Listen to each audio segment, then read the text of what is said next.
नमस्कार दोस्तों। डेट है आज की 22 अगस्त 2020 और स्वागत है आपका फिल्म बूस्टर न्यूज़ डिस्कशन में। आज का first important article try food project के बारे में है। क्या कंटेस्ट है? यूनियन ट्राइबल अफेयर मिनिस्टर ने वीडियो कॉन्फ्रेंसिंग के माध्यम से ये प्रोजेक्ट लॉन्च किया। क्या है ये प्रोजेक्ट? ये देखो, मिनिस्ट्री ऑफ ट्राइबल अफेयर्स का एक इनिशिएटिव है जो कि मिनिस्ट्री ऑफ ट्राइबल अफेयर्स ने मिनिस्ट्री ऑफ फूड प्रोसेसिंग के साथ मिलकर लॉन्च किया है। मकसद क्या है इस इनिशिएटिव को लॉन्च करने का? मकसद ये है, देखो, ट्राइबल्स जो अपना जीवन यापन करते हैं माइनर फॉरेस्ट प्रोड्यूस को इकट्ठा करके, माइनर फॉरेस्ट प्रोड्यूस जैसे शहद, महुआ, ये एग्जाम्पल्स हैं माइनर फॉरेस्ट प्रोड्यूस के। और बहुत से ट्राइबल्स के द्वारा इनको इकट्ठा करके मार्केट में बेचा जाता है और अपना जीवन यापन चलाया जाता है। बट देखो, अगर आप सीधा सीधा शहद बेचोगे तो ज़्यादा पैसों में नहीं बिकेगा। सीधा सीधा आप महुआ बेचोगे, ज़्यादा पैसों में नहीं बिकेगा। बट थोड़ा सा आप वैल्यू एडिशन करके बेचोगे तो फिर शहद से बने जो प्रोडक्ट्स हैं उनके आपको उचित दाम मिल सकते हैं। तो इस प्रोजेक्ट का मकसद ही ये है कि जो माइनर फॉरेस्ट प्रोड्यूस हैं ट्राइबल्स के द्वारा इकट्ठा किया जाता है, इसका वैल्यू एडिशन हो और वैल्यू एडिशन होने के बाद इन प्रोडक्ट्स को बेचा जाए ताकि ट्राइबल्स को उचित दाम मिले वैल्यू एडिशन होने के बाद इन माइनर फॉरेस्ट प्रोड्यूस के। मेनली देखो, फूड आइटम्स की प्रोसेसिंग की 3 स्टेज होती हैं। सबसे पहला होता है primary processing.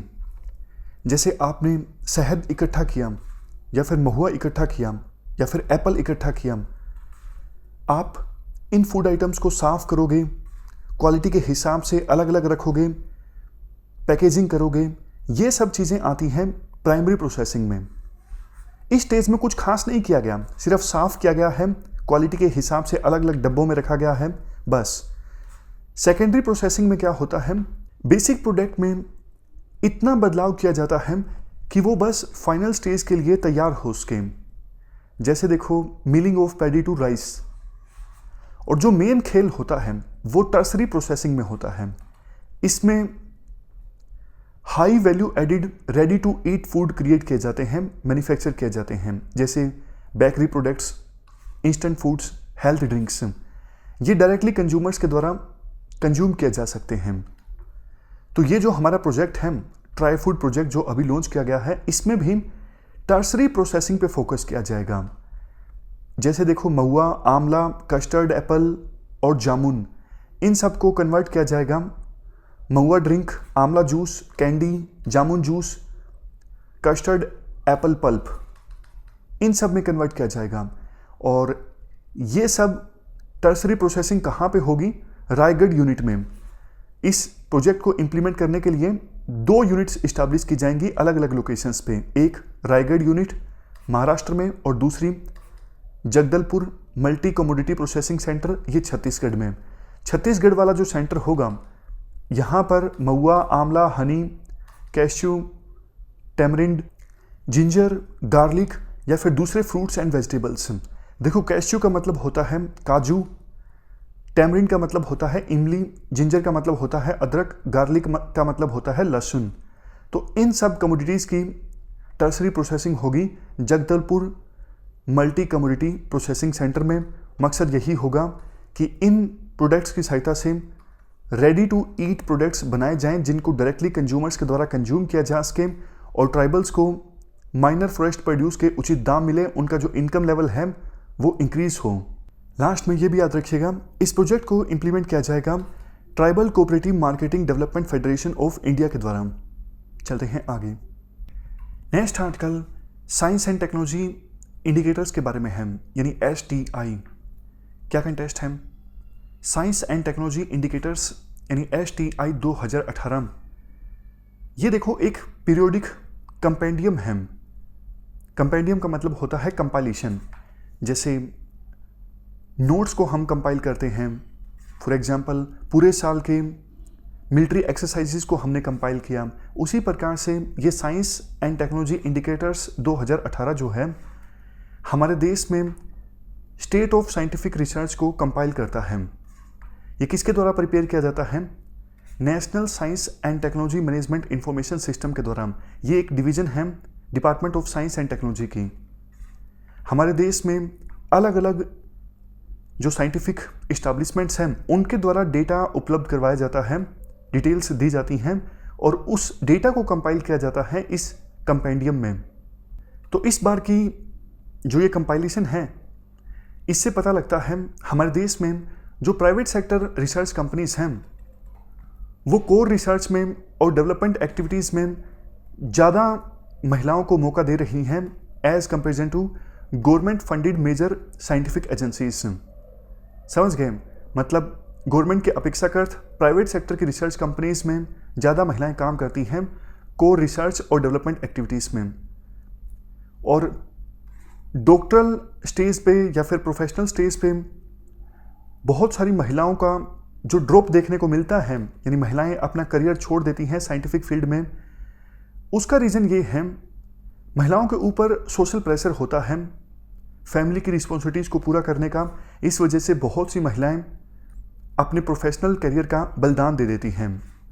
Even hiring practices में बहुत सी ऑर्गेनाइजेशंस में पैट्रियार्कल एटीट्यूड देखने को मिलता है। ये भी एक रीज़न है कि कम महिलाएं देखने को मिलती हैं साइंटिफिक फील्ड में। चलते हैं आगे। नेक्स्ट आर्टिकल स्वच्छ सर्वेक्षण 2020 के बारे में है। कंटेक्स्ट ये है, union minister of housing and urban affairs के द्वारा स्वच्छ सर्वेक्षण 2020 के रिजल्ट्स जारी कर दिए गए। ये देखो एनुअल क्लीनिनेस सर्वे है अर्बन इंडिया का। इसे कंडक्ट किया जाता है ministry of housing and urban affairs के द्वारा। कौन से प्रोग्राम के अंतर्गत? स्वच्छ भारत मिशन अर्बन के अंतर्गत। ऑब्जेक्टिव क्या है? ऑब्जेक्टिव देखो सिंपल है, अवेयरनेस पैदा करना लोगों में स्वच्छता के बारे में, और एक हेल्दी कंपटीशन जनरेट हो हमारे देश में वेरियस सिटीज़ के बीच कि हमें हमारी सिटी को स्वच्छ रखना है और इस सर्वेक्षण में टॉप का स्थान प्राप्त करना है। इसका नतीजा देखने को मिल भी रहा है। आज वेरियस सिटीज़ इंडिया की ऐसी हैं जो आपस में कॉम्पिटिट करती हैं इस सर्वेक्षण में टॉप स्थान प्राप्त करने के लिए। तो 2020 की रैंकिंग की हम बात करें, हमारे देश में सबसे साफ जो सिटी का खिताब है वो जीता है मध्य प्रदेश की सिटी इंदौर ने। दूसरे नंबर की सबसे साफ सिटी है सूरत गुजरात की, और तीसरे नंबर पे नवी मुंबई महाराष्ट्र। बेस्ट स्टेट की बात करें, छत्तीसगढ़ टॉप पे है, क्योंकि छत्तीसगढ़ में 100 से ज़्यादा अर्बन लोकल बॉडीज़ ऐसी हैं जिन्होंने स्वच्छता के मामले में अच्छा परफॉर्म किया है। दूसरा नंबर है झारखंड का।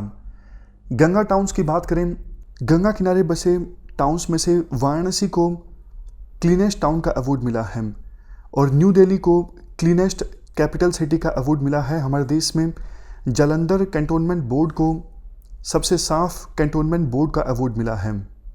इसके बाद लास्ट में थोड़ी सी और जानकारी देखो, जो 2021 का स्वच्छ सर्वेक्षण होगा उसमें इन पैरामीटर्स पर फोकस किया जाएगा: waste water treatment, reuse along with faecal sludge, legacy of waste management, remediation of landfills, या फिर इस जैसे और कुछ पैरामीटर्स।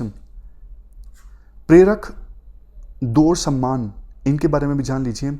ये नई कैटेगरी के अवार्ड्स हैं जो कि अनाउंस किए जाएंगे एज ए पार्ट ऑफ स्वच्छ सर्वेक्षण 2021।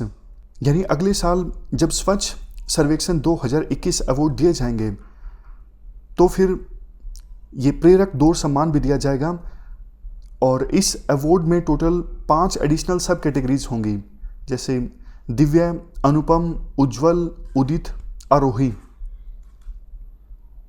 और हर एक सब कैटेगरी में 3 सिटीज़ को रिकॉग्नाइज किया जाएगा। चलते हैं आगे।